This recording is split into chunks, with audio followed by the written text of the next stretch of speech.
A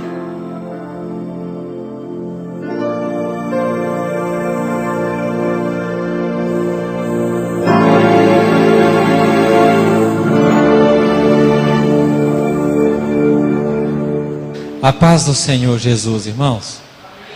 Deus abençoe vocês. Estou feliz de estar aqui com vocês. Grande privilégio de poder falar o coração da igreja, quando a igreja está agradecendo a Deus por mais uma passagem. Isso é muito importante, a gratidão no coração do povo de Deus. Deus se alegra, se agrada disso. Eu sou mineiro. Sou nascido em uma cidade que chama Coromandel, perto do Triângulo. Mineiro igual a irmã Carla, lá de Belo Horizonte. Nós tivemos o prazer também de passar a tarde com os irmãos, o irmão Auri, a irmã Carla, as crianças.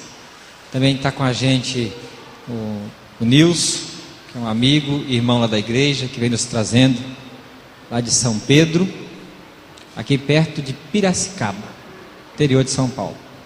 Então nós estamos trabalhando lá desde que nos formamos no seminário, junto com o Edermandes. E a congregação que estávamos trabalhando foi organizada no final de 2012. Nós temos lá eleição até 2015. Então estamos trabalhando a nossa igreja lá em São Pedro. Queria convidar você a abrir a sua Bíblia. Texto que está projetado, Eclesiastes capítulo 8. Desculpa, Eclesiastes capítulo 11, versículo 1 ao 8. Eclesiastes 11, 1 até o versículo 8. Lança o teu pão sobre as águas, porque depois de muitos dias o acharás. Reparte também com 7 e ainda com 8, porque não sabes que mal sobrevirá à terra. Estando as nuvens cheias, derrama aguaceiro sobre a terra, caindo a árvore para o sul, para o norte. No lugar em que cair, aí ficará. Quem somente observa o vento, nunca semeará, e o que olha para as nuvens, nunca cegará. Assim como tu não sabes qual o caminho do vento, nem como se formam os ossos no ventre da mulher grávida, assim também não sabes as obras de Deus, que faz todas as coisas. Semeia pela manhã a tua semente, e à tarde não repouses a mão, porque não sabes qual prosperará, se esta, se aquela, ou se ambas igualmente serão boas. Doce é a luz, e agradável aos olhos ver o sol. Ainda que o homem viva muitos anos, regozije-se em todos eles. Contudo, deve lembrar-se de que há dias de trevas, porque serão muitos. Tudo quanto sucede é vaidade. Vamos orar mais uma vez? Pai, em nome de Jesus, nós queremos abrir o nosso coração diante do Senhor. Queremos pedir a Deus iluminação dos altos céus. Fale conosco, ó Deus, mude a nossa vida, para a glória do seu nome, é que nós oramos. Amém. Irmãos, eu acredito que você, assim como eu, finalzinho do ano 2013, já começando 2014, você já foi assediado também por empresas de cartão de crédito, pelo gerente do banco, pelas financeiras, as lojas que vendem carro, que vendem imóvel, dizendo para você assim: olha, você precisa fazer investimento, você precisa fazer um seguro de vida, você precisa ter um cartão de crédito, comprar um carro novo, uma casa nova, porque se você fizer isso, você será mais feliz. Constantemente, nós somos assediados. Você vai lá na lotérica pagar uma conta de luz, e a pessoa diz para você: não quer fazer uma fezinha? A mega da virada, né? 200 milhões. Você não quer jogar no tal jogo, isso, naquilo. Nós somos assediados constantemente para a gente fazer investimento. E parece que fazendo investimento, nós asseguraremos para a nossa vida uma felicidade eterna, indizível. Não estou dizendo que a gente não precisa de fazer um pé de meia. Não. O pai de família precisa fazer suas economias, se preocupar com os estudos dos seus filhos, mas isso não é o fim de todas as coisas. Isso não garante para a gente uma felicidade duradoura e não garante também uma felicidade eterna. A palavra de Deus fala da gente fazer investimento. Esse texto, principalmente, se preocupa muito com isso.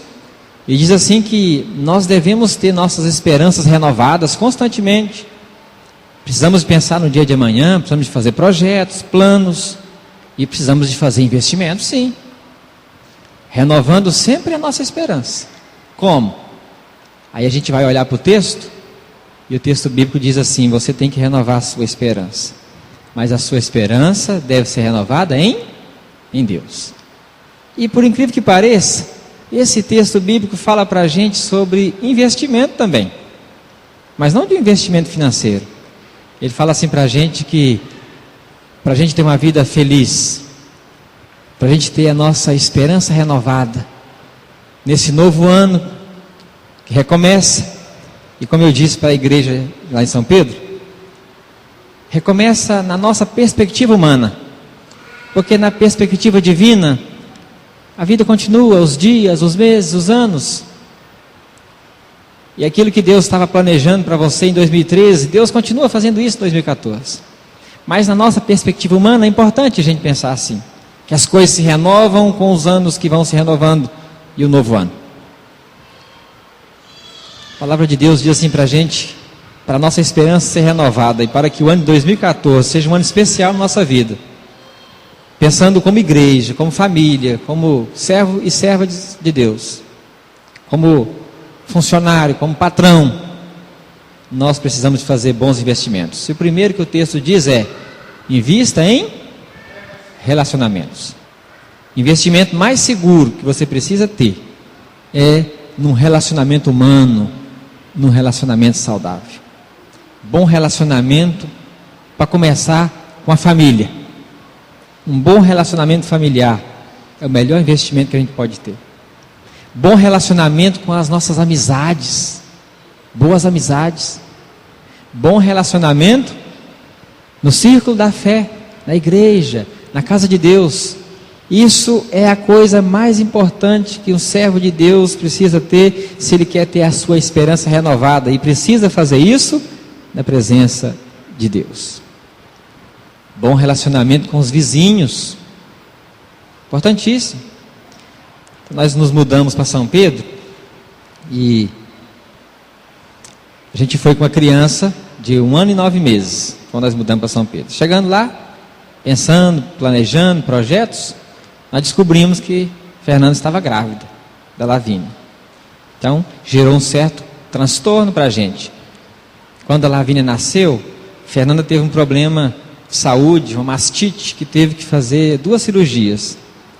A mãe dela mora em Cariacica, Espírito Santo, 1.100 quilômetros de São Pedro. Minha mãe mora em Guardamó, Minas Gerais, 600 e tantos quilômetros longe. Sabe quem que ajudou a gente, socorreu a gente? Quem? Os vizinhos. Os vizinhos socorreram a gente. Pessoa que a gente não conhecia direito foi lá em casa lavar roupa, passar roupa, se oferecer para limpar a casa. A gente estava chegando na cidade, não conhecia ninguém, mas nós começamos a nos relacionar com os vizinhos. E é melhor um vizinho perto do que o irmão longe. Não é isso que o texto bíblico diz?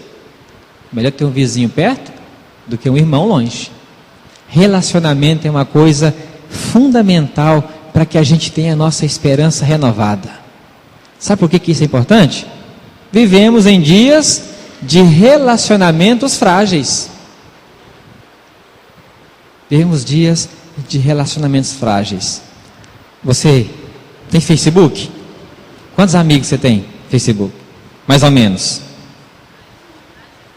Uns 200? E amigos reais, da vida real?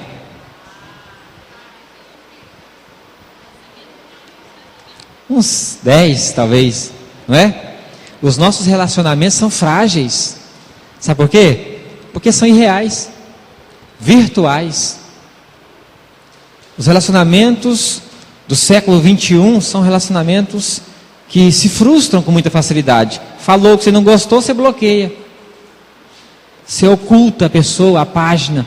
Você muda o e-mail. Relacionamentos frágeis. Estou lendo um livro do Augusto Cury. É um psicólogo, psicanalista. Ele fala sobre inteligência emocional de Cristo.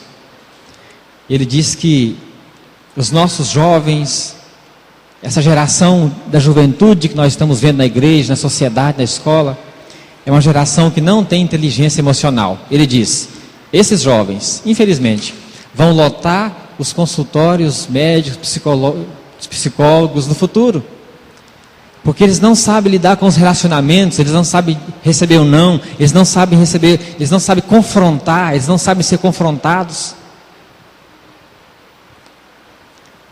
E na primeira oportunidade que forem confrontados no relacionamento, marido e mulher, no trabalho, na igreja, eles vão pular fora. Porque eles não vivem um relacionamento real. Investir em relacionamento é uma das coisas mais importantes que nós devemos aprender nesses dias. E o melhor relacionamento que existe é o relacionamento entre pessoas. Foi esse que Deus preferiu para se apresentar a nós, porque diz o anjo para Maria, e o seu nome será Emanuel, que quer dizer o Deus que vem pessoalmente, fisicamente, humanamente, estar conosco, morar conosco, fazer parte da nossa vida. O conselho que o texto bíblico dá para a gente no versículo 2 é fazer investimento. E o versículo 2 diz assim, reparte seu pão com 7, se preciso for, com 8. O que está dizendo o texto? Alargue as suas fronteiras, o seu círculo de amizade, cultive relacionamentos saudáveis. E isso vai fazer a sua esperança em Deus se renovar todos os dias. Dia 5 de janeiro agora, estava vindo com a minha família de férias lá para Minas Gerais visitar minha mãe. Depois que a gente tinha rodado 600 quilômetros mais ou menos, a gente entrou numa cidade para visitar uns irmãos. E me distraí, passei numa preferencial com o carro, e nós fomos atingidos por uma caminhonete na cidade. Então, nosso carro teve muitos danos e está internado lá em Uberlândia. Está sendo consertado lá. Está lá. Mas o importante que eu queria dizer para os irmãos é o seguinte, quando aconteceu o acidente, na cidade fora da nossa cidade, nossa região, eu liguei para a família dos irmãos da igreja lá da cidade, e eles vieram correndo. Vieram as meninas, as filhas da irmã, o namorado, todo mundo veio. Pegou a minha esposa, minhas filhas, levaram para o hospital, e nos deu uma grande assistência. Eu me senti como se a minha família estivesse me apoiando naquele momento. Relacionamento saudável que nós temos há muitos anos. A gente fica na casa deles, porque a gente para no meio da viagem, dorme lá, janta, almoça, toma café. Hoje a gente está aqui, né, eu liguei para a Dermandes um dia desse, e disse, pastor, aconteceu isso e isso, né, frustrou nossos planos, então eu estou sem carro para poder cumprir o compromisso. Vou ver se eu consigo alguém para me levar. O Nils, irmão lá da igreja, veio trazer a gente. Por quê? Relacionamento saudável. Porque a gente tem um relacionamento de amizade, né? Nós estamos fazendo discipulado com a família dele. Então, a esposa de bom grado permitiu que ele viesse nos trazer. Ficou lá com 2 crianças. E ele veio nos trazer aqui. Então, o texto diz, cultive bons relacionamentos, reparta seu pão, abra suas portas da sua casa, a sua despensa, a sua cesta básica, reparte com 7. Se preciso for, até com 8. O que o texto está dizendo? Invista em relacionamentos. Quer renovar sua esperança? Renove em Deus. Faça bons relacionamentos. Quem somente observa o vento, nunca semeia. Quem fica olhando para as nuvens, nunca colhe. Eu vou explicar esse texto aí, esse versículo importante e interessante. A preguiça e a autoestima baixa autoestima, nos prejudica muito. E esse texto trata dessa questão.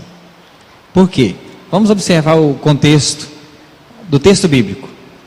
Naqueles dias lá na Palestina, como é que as pessoas semeavam? Como é que elas plantavam lavoura?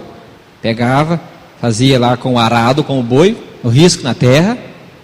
Tem alguém aqui que já trabalhou na roça e já plantou assim? Já plantou? O meu pai plantava, o cavalo puxava a carpideira, né? Fazendo risco. Ele plantava com a matraca, né? Agora, lá na Palestina antiga, o boi puxava um arado de madeira, fazia os riscos. E depois eles, em alguns tipos de semente de cultura, eles semeavam assim, jogando. Fiavam a mão na bolsa, ia jogando a semente. Podia ser que fazia o risco aqui, estava ventando muito, ele jogava a semente aqui, e a semente ia para lá. O pessimista, o plantador pessimista, nunca plantava, porque ele ficava olhando para o vento, está ventando hoje, vou plantar não, espera para amanhã. Vai ventar hoje, não vou plantar não. Depois, passa a época da colheita e ele nunca planta. Na verdade, o que está por trás disso é o pessimismo e a preguiça. O outro contexto agora. Quem somente observa as nuvens, nunca colherá. Eu sou de uma região lá de Minas, onde se planta muita lavoura. É um lugar de chapada, então tem soja, milho, arroz, feijão, batata, tudo você pensar. Lá é um polo de plantação de lavoura. Eu lembro que quando eu trabalhava numa autoelétrica, quando eu morava lá em Minas, pessoal, os gaúchos que plantam lá, ficavam preocupados com a época da chuva, porque às vezes ele plantava o feijão, aí chegava lá para março mais ou menos, está na época de colher o feijão. E às vezes as chuvas estendiam, e não parava. O feijão estava maduro na hora de colher e estava chovendo. O que ele fazia? Não podia colher. A colhedeira não anda no meio da lavoura. E também o feijão fica molhado e começa a brotar na base. Ele começa a brotar e estraga.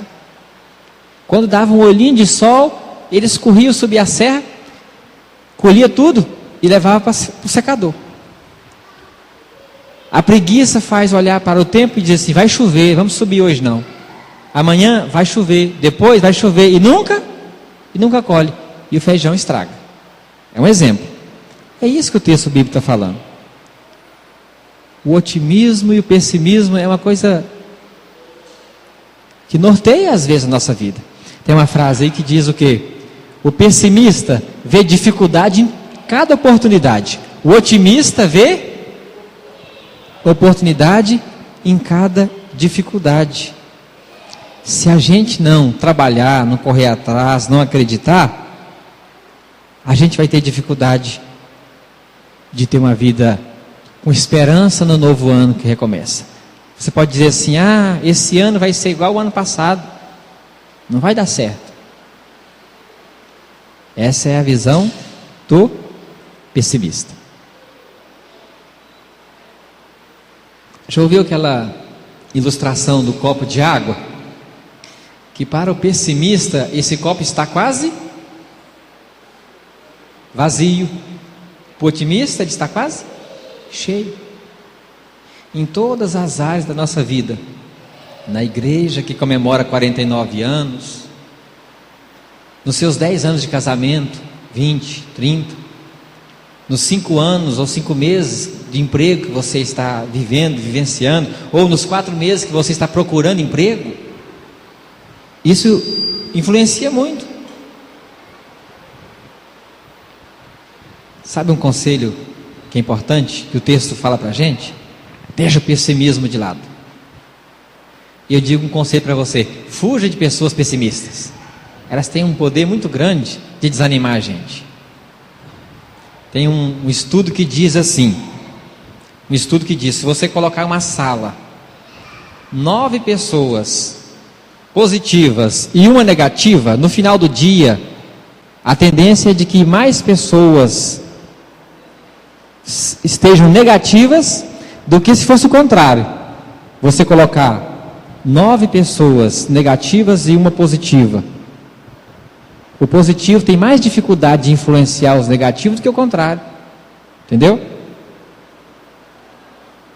Às vezes, você está querendo abrir uma lojinha aqui na avenida, e você comenta com alguém, até mesmo gente, irmão da fé, ou irmão de sangue, e vai dizer para você assim, ó, não dá certo. Já tentei uma vez, não mexe com isso. Às vezes você vai reclamar para alguém de um problema do relacionamento que você está vivendo, a pessoa diz, aconteceu comigo assim também, sabe o que aconteceu? Divórcio. Infelizmente.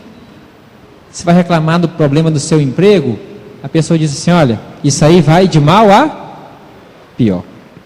Então, o conselho do texto bíblico para a gente é, invista, continue investindo, e invista com otimismo, com coragem. Outra coisa que o texto fala para a gente, invista com, versículo 6, olha na sua Bíblia aí, o que diz aí? Leia para a gente entender o texto. Semeia de manhã a sua semente, e à tarde não repousa a sua mão. Sabe por quê? Você não sabe qual que vai prosperar, qual que vai nascer, se esta ou aquela, ou se todas vão nascer, ou se todas vão morrer. Invista com dedicação. Trabalho e disciplina nos faz prosperar. Isso é uma grande realidade. E eu acredito muito mais em milagre como fruto da bênção de Deus, da nossa dedicação, da prosperidade. Vou explicar de novo. Acredito muito mais em prosperidade como fruto de dedicação do que de milagre. Entendeu? Por que eu estou dizendo isso? Às vezes a pessoa não é dedicada, a pessoa não se esforça, a pessoa não trabalha, e a pessoa está esperando que Deus abra uma conta no nome dela e põe lá R$1 milhão. Tem gente orando a Deus, Deus faz um milagre, quer prosperar, quer crescer, não sei o quê, mas ela não está se dedicando nisso.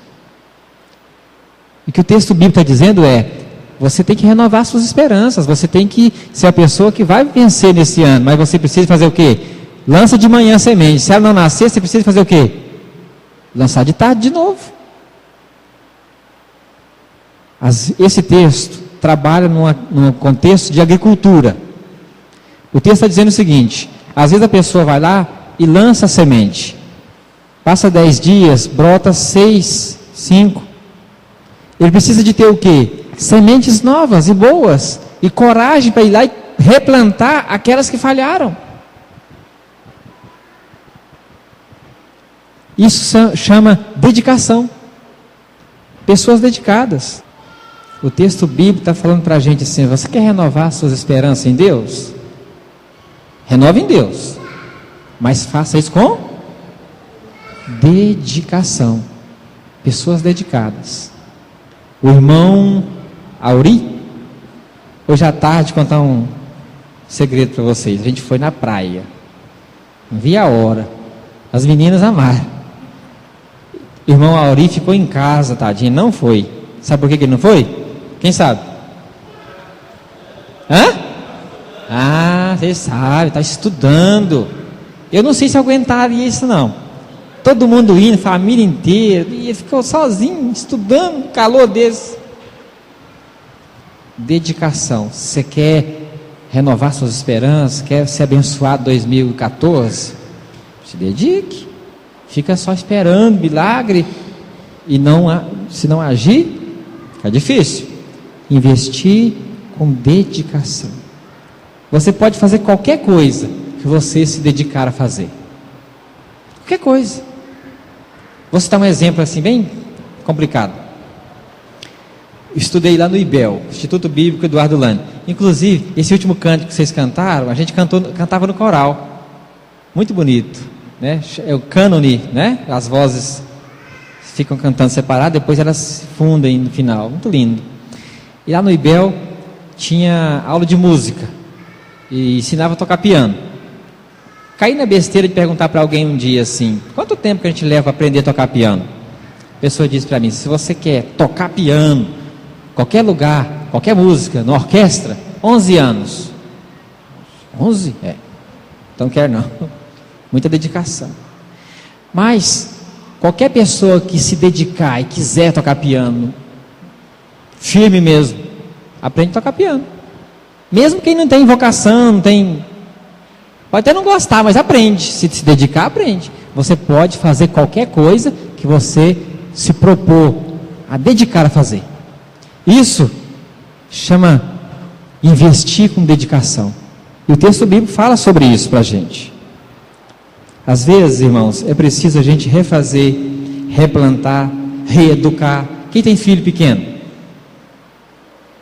Menos de 10 anos. Eu tenho 2 meninas, uma Mauri, tem uma com 2, uma com 4. Já viu que é difícil? Você fala uma coisa, e você vira, você olha, está fazendo outra coisa, fazendo errado aquilo que fez. Você precisa fazer o quê? Desistir? Educar e reeducar. Educar de novo a vida inteira. Já pensou se o pastor desanimasse às vezes das ovelhas? A gente prega de novo e reprega, se é que existe essa palavra. Continua cuidando, amando, ano após ano. A paciência que Deus tem para com a gente. A dedicação que Deus tem em Cristo para com cada um de nós. E Deus faz com que a nossa esperança seja renovada. E coloca esse projeto na vida da gente. Invista com dedicação na sua vida. Renove a sua esperança em Deus e faça isso com dedicação. Por último, aqui no texto, aí no versículo 8, o texto está dizendo assim: olha, você pode viver muitos anos, aproveite, seja feliz. Eclesiastes trabalha muito essa questão, fala, né, para os maridos, né, se deleite com a mulher da sua juventude, bebe água da sua própria cisterna, fala a questão de fidelidade. Ele fala, regozije, seja feliz. Você pode viver muitos anos, seja feliz. Mas diz assim, ó, mas tem uma coisa. Vão ter dias difíceis, de trevas, não serão poucos. Gosto muito dessa questão realista que a Bíblia tem com a gente. A Bíblia não esconde nada. A Bíblia não muda de página para contar, por exemplo, que Davi pecou. Está lá escrito. Não esconde nada disso não. E a Bíblia é muito realista. Fala assim com a gente, você tem que investir, você tem que ter dedicação, esforço, coragem, ter amizades, amigos, mas você tem que ter os pés no chão. Invista, mas invista com os pés no chão. A Bíblia trata essa questão, e isso é muito importante para a gente, porque não adianta você ter bons amigos, ter influência, ser amigo do prefeito, das pessoas mais importantes aqui da cidade. Não adianta. Não adianta você ser uma pessoa dedicada, que estuda muito, que trabalha muito, que faz isso, que faz aquilo, aquilo outro. Não adianta você fazer tudo, se você não tiver os seus pés no chão. Invista com os pés no chão. E sabe o que significa isso para nós, cristãos, povo de Deus? Maturidade, sabedoria e fé em Deus é investir com os pés na rocha. Quem que é a rocha? É Cristo. E Deus é aquele que nos tirou do tremedal de lama e nos colocou os pés na rocha. Rocha firme. Nós temos que investir com os pés no chão. Tudo na vida tem risco. Ninguém disse que viver a vida cristã, a fé seria moleza. Ninguém nunca disse isso. Viver é arriscado. E a Bíblia é muito realista em dizer assim, olha, haverá dias de trevas, mas as trevas, elas servem para nos estimular a ver e desejar a luz. Tem aquele texto lá, Gênesis capítulo 50, os irmãos de José preocupados, achando que José ia vingar deles, do mal que eles tinham feito contra José, e José disse assim, olha, o mal que vocês fizeram na minha vida, Deus fez o quê? Transformou em bem. Deus tem essa capacidade de transformar o mal em bem. E até mesmo os momentos de trevas, de vale, de sombra de morte, de dificuldade, de luta, de dor, de medo, de sofrimento que a gente enfrenta, Deus faz isso transformar em bem. Com os pés na rocha, com os pés no chão, Deus nos faz ter esperança, até mesmo nos dias de trevas. Salmo 23 fala isso. Ainda que eu passe pelo vale da sombra da morte, eu não vou ficar com medo, porque o Senhor está comigo. E a promessa que Deus fez para a gente no Salmo 23, que vai estar com a gente mesmo no vale da sombra da morte. A gente precisa de investir com os pés no chão, sabendo da realidade da nossa vida. E as trevas que a gente enfrenta, elas nos estimulam a desejar a luz, a desejar Deus, que é a nossa única e maior esperança, que se renova a cada dia. Todos nós aqui lutamos, trabalhamos o ano inteiro, mas a nossa maior esperança é Cristo. Tem que ser Cristo. Sem Ele nós não somos nada. Ele mesmo disse para os seus discípulos: sem mim nada podeis fazer. E esse texto aqui do sábio Salomão nos traz um aconselhamento: faça um bom investimento em 2014 na sua vida. Faça aquilo que cabe a você em relação às pessoas, amando o próximo como você ama você mesmo. Faça o que cabe a você em relação a você mesmo, na dedicação do trabalho, no cuidado da sua vida, da sua casa. Mas faça tudo isso sob o cuidado, a guarda e a bênção de Deus, se você quer renovar a sua esperança nesse novo ano. O conselho de Deus para a gente é: trabalhe com honestidade e dedicação. Invista no que realmente vale a pena. Honre a Deus com toda a sua vida, inteireza de coração, e dependa dele. Tem mais um. Lembrando sempre da nossa rocha, Cristo, que é a nossa maior esperança. Isso é o que é mais importante de tudo. Por que o pastor está trazendo essa palavra nessa noite? Porque a igreja só caminha por causa da esperança em Cristo. Se os primeiros discípulos de Jesus, que começaram a ser perseguidos e foram morrendo por causa do nome de Jesus, a igreja primitiva, os mártires da fé, que foram dando a sua própria vida por causa do Evangelho, se eles não tivessem esperança da promessa de Deus feita lá a Abraão, de que os filhos de Abraão seriam como? A areia da praia e como as estrelas do céu. Se não fosse essa esperança plantada no coração deles, eles tinham desistido, eles tinham cancelado esse negócio de pregar o Evangelho, tinha morrido a igreja 10 anos depois da ressurreição de Jesus. A esperança move o mundo e move a igreja. A mensagem é porque nós estamos completando 49 anos de organização dessa igreja. E essa esperança precisa ser renovada, replantada, reeducada no nosso coração, dia após dia. Por quê? Porque a igreja é você. A igreja é você. Seja forte e a igreja vai ser uma igreja forte. Seja feliz e a igreja vai ser feliz. Seja dedicado e a igreja vai ser uma igreja dedicada. Seja uma pessoa que tenha esperança e a igreja vai ter, porque nós somos a igreja. O irmão presbítero falou, né, que estava aqui, os pais dele, na organização dessa igreja. A esperança tem que mover o nosso coração para que os nossos filhos pequenininhos aí, 4, 5, 6 anos, venham aqui daqui 40 anos, pega o microfone e diz assim: olha, eu estou aqui porque os meus pais, há 40 anos atrás, tinham no coração a esperança de que eu seria alguma coisa, de que eu seria um servo de Deus. Eles investiram em nós, se dedicaram pela nossa fé. Por isso, nós temos que querer, profundo no nosso coração, que essa igreja continue, para que os nossos filhos continuem cultuando a Deus daqui 10, 20, 30, 40 anos.